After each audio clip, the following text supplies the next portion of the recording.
bir tablo, bir heykel, bir melodi. Onlar insan ruhunun en derin ifadesi. Bizi büyüleyen, ilham veren, düşündüren. Sanat. Binlerce yıldır medeniyetin en parlak ışıklarından biri. Toplumu şekillendiren, duygularımıza tercüman olan, güzelliğin ve estetiğin ta kendisi. Peki gerçekten bu kadar masum mu? Sanatın o göz kamaştıran perdesinin ardında görmeyi reddettiğimiz bir karanlık yüz var mı? Güzellik takıntısı, manipülasyon ve yıkım. Sanat her zaman iyiliğe mi hizmet eder?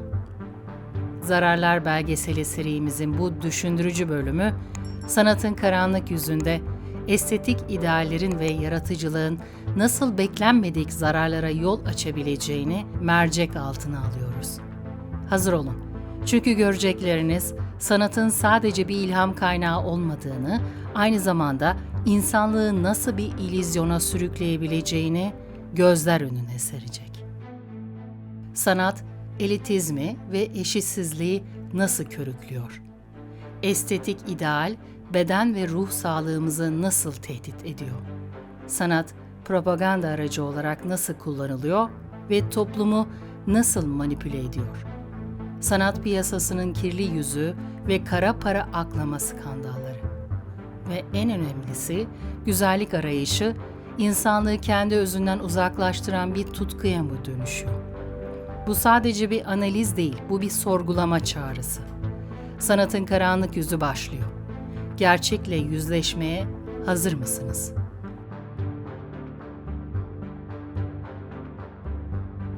Sanat kimi zaman bir ayrıcalık sembolü, kimi zaman bir güç gösterisi.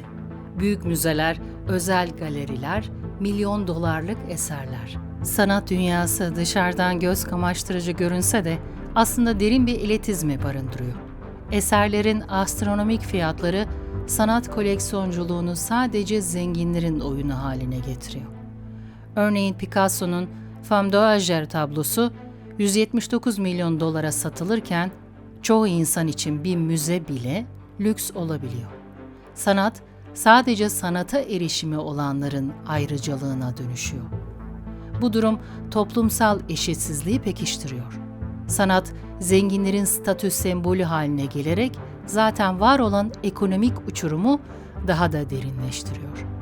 Sanat eserlerinin bir yatırım aracı olarak görülmesi, onun kültürel değerlerinden ziyade finansal değerini öne çıkarıyor. Sotheby's gibi müzayede evleri bu durumu daha da körüklüyor. Sanat bir köprü yerine zenginle yoksul arasına çekilen bir duvar gibi yükseliyor. Peki ya gerçek yetenek?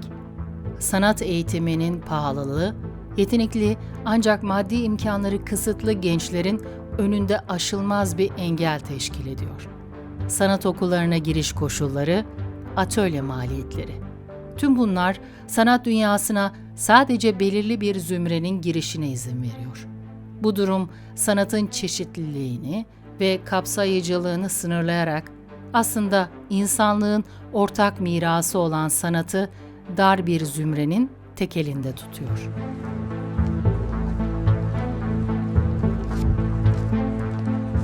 Sanat yüzyıllardır güzellik ideallerini şekillendirdi. Antik Yunan heykellerinden Rönesans tablolarına, modern reklamlara kadar. Ancak bu idealler ne yazık ki gerçekçi olmaktan çok uzak. Mükemmelliyetçi estetik dayatmalar, bireylerin beden algısını çarpıtarak ruhsal ve fiziksel sağlığını tehdit ediyor. Obezite, anoreksiya, nervoza gibi yemek bozuklukları, kusursuz görünmenin baskısının acı sonuçları olarak karşımıza çıkıyor. Dünya genelinde her 100 kadından biri anoreksiya ile mücadele ediyor. Sosyal medya ve dijital filtreler günümüzün en tehlikeli estetik manipülatörleri. Sanatın bu yeni biçimi gerçeklikten tamamen kopuk, kusursuzluğun peşinde koşan bir yanılsama yaratıyor. Milyonlarca selfie, sürekli olarak başkalarıyla kıyaslama ve onay arayışı. Bu durum özgüven eksikliğine, depresyona ve anksiyeteye yol açıyor. Sanat bir aynaya dönüşmek yerine bizi sahte bir mükemmelliyet dünyasına hapseden bir illüzyon makinesine dönüşüyor. Estetik cerrahiyle olan bağımlılık. Sanatın ve medyanın dayattığı güzellik standartları birçok insanı bıçak altına yatırıyor. Dünya genelinde milyonlarca estetik operasyon yapılıyor. Bu sadece bir görünüm meselesi değil. Aynı zamanda kişinin kendini yetersiz hissetmesinin, kabul görme arayışının ve kimlik bunalımının bir göstergesi. Güzellik arayışı bireylerin kendi bedenlerine yabancılaşmasına ve sonsuz bir döngüde daha fazlasını istemesine neden oluyor. Sanat, tarih boyunca güçlülerin ve iktidarların elinde bir propaganda aracı olarak kullanıldı. Antik Roma'dan Nazi Almanyası'na, Sovyetler Birliği'nden günümüzün reklam kampanyalarına kadar. Sanat eserleri ideolojileri yaymak, halkı etkilemek ve belli bir dünya görüşünü dayatmak için kullanıldı. Güçlü ve etkileyici sanat, kitleleri kolayca yönlendirebilecek tehlikeli bir silaha dönüşebilir. Medya ve reklamcılık. Günümüzün en etkili propaganda sanatçıları. Tüketim toplumunun şekillendirilmesinde manipülatif reklamlar kilit rol oynuyor. Sürekli maruz kaldığımız pazarlama mesajları bize neyin güzel, neyin doğru olduğunu dikte ediyor. Bu durum eleştirel düşünme yeteneğimizi köreltiyor ve bizi farkında olmadan belirli bir yöne sürüklüyor. Tarihin yeniden yazımı ve kültürel mirasın çarpıtılması. Sanat, iktidarlar tarafından tarihin belli yorumlarını pekiştirmek ve istenmeyen gerçekleri silmek için kullanılabilir. Heykeller, anıtlar, tablolar. Bunlar geçmişimizi kendi lehlerine yorumlayarak toplumsal hafızayı manipüle edebilir. Kültürel miras bir araç haline gelerek nesiller arası bilgi aktarımını yanıltıcı bir şekilde etkileyebilir.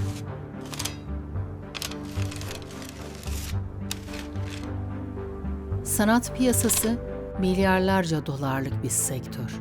Ancak bu parlak görünümün altında karanlık bir dünya yatıyor. Kara para aklama, sahtecilik ve dolandırıcılık. Sanat eserlerinin yüksek değerleri, takip edilebilirliklerinin zor olması ve uluslararası hareketliliği onları suç örgütleri için cazip bir araç haline getiriyor. Milyon dolarlık tablolar yasa dışı kazançların aklanması için kullanılabiliyor. Bu durum sanatın itibarını zedeliyor ve güvenilirliğini sarsıyor. Sanat sahteciliği. Bu devasa piyasada sahte eserler milyon dolarlara el değiştirebiliyor. Ünlü sanatçıların adını kullanarak üretilen sahteler hem alıcıları mağdur ediyor hem de sanat tarihine zarar veriyor. Sahtecilik sadece maddi bir kayıp değil, aynı zamanda sanata olan güveni sarsan ve koleksiyoncuları büyük risklerle karşı karşıya bırakan bir tehdit. Vergi kaçırma ve etik dışı uygulamalar. Sanat eserleri çoğu zaman vergi cennetlerinden muhafaza edilerek vergi kaçırmak için kullanılıyor. Yüksek değerli eserlerin el değiştirmesi sırasında uygulanan şeffaf olmayan yöntemler etik tartışmaları da beraberinde getiriyor. Bu durum sanatın yüksek sanat imajını zedeliyor ve onu karanlık işlerin bir parçası haline getiriyor. Sanat üretimi düşündüğümüzden çok daha büyük bir çevresel ayak izine sahip. Heykel, resim, enstalasyon. Her biri doğal kaynakların tüketimini, enerji harcamasını ve atık oluşumunu beraberinde getiriyor. Nadir ahşaplar, metaller, kimyasal boyalar. Sanat eserlerinin üretimi sırasında kullanılan maddeler çoğu zaman doğaya zarar veriyor ve geri dönüştürülemez atıklar bırakıyor. Sergiler ve taşımacılık. Sanat eserlerinin dünya çapında taşınması büyük karbon ayak izi yaratıyor. Hava kargo, özel taşıyıcılar. Milyonlarca kilometre yol kat eden eserler gezegenin iklim değişikliğine katkıda bulunuyor. Sanatın küresel çapta sergilenme ve dolaşım isteği çevresel sürdürülebilirlik ilkeleriyle çatışıyor. sanat eserlerinin bozulması ve atık yönetimi. Sanat eserlerinin korunması ve depolanması özel koşullar gerektiriyor ve bu da ciddi enerji tüketimine yol açıyor. Eskiyen veya değeri düşen eserlerin akıbeti ise çoğu zaman belirsiz. Atık yönetimi sorunları sanatın çevresel etkilerini daha da arttırıyor. Sanatın doğaya olan bu görünmez faturası, estetik hazzın arkasındaki gizli bir bedeldir.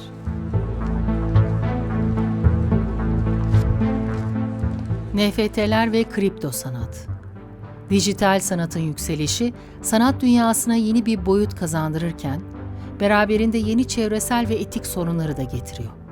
Kripto paraların madenciliği, devasa enerji tüketimi gerektiriyor. Bir NFT işleminin karbon ayak izi, ortalama bir Avrupa hanesinin haftalık elektrik tüketimine eşit olabilir. Dijital sanatın sanal oluşu, onun zararsız olduğu anlamına gelmiyor. Dijital mülkiyet ve telif hakları. Dijital sanatın kopyalanmasının kolaylığı, telif hakları ve sahiplik sorunları bu durumu karmaşık bir hale getiriyor. Eserlerin izinsiz kullanımı, sanatsal emeğin değerini düşürüyor ve sanatçıların haklarını ihlal ediyor. Bu, sanatın dijitalleşme sürecinde karşılaştığı temel bir hukuk ve etik sorunudur. Siber güvenlik riskleri ve veri gizliliği. Dijital sanatın depolanması ve ticareti, siber saldırılara ve veri ihlallerine açık hale geliyor. Eserlerin çalınması, manipüle edilmesi veya yok edilme riski, dijital sanatçıları ve koleksiyoncuları tehdit ediyor. Sanat, dijitalleşerek yeni nesil siber tehditlerin hedefi haline geliyor. Zararlar belgeseli serisinin bu bölümü olan Sanatın Karanlık Yüzü'nde estetik iddiaların ve yaratıcılığın nasıl beklenmedik zararlara yol açabileceğini detaylarıyla inceledik.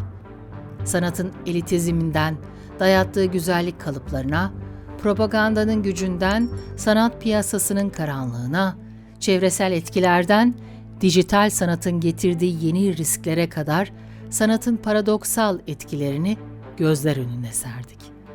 Ancak unutmayalım ki sanat toplumsal sorunlara dikkat çekme, diyalog ve anlayışı güçlendirme, hatta travma sonrası iyileşme süreçlerinde iyileştirici bir rol oynama potansiyeline sahiptir.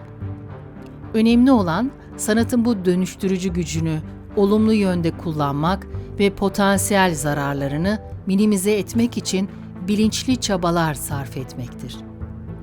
Bu, sanatın etik ve çevresel sorumluluklarını göz ardı etmeden, ifade özgürlüğünü toplumsal değerlerle dengeleyerek, sanatın gerçek potansiyelini ortaya çıkarmak anlamına gelmektir.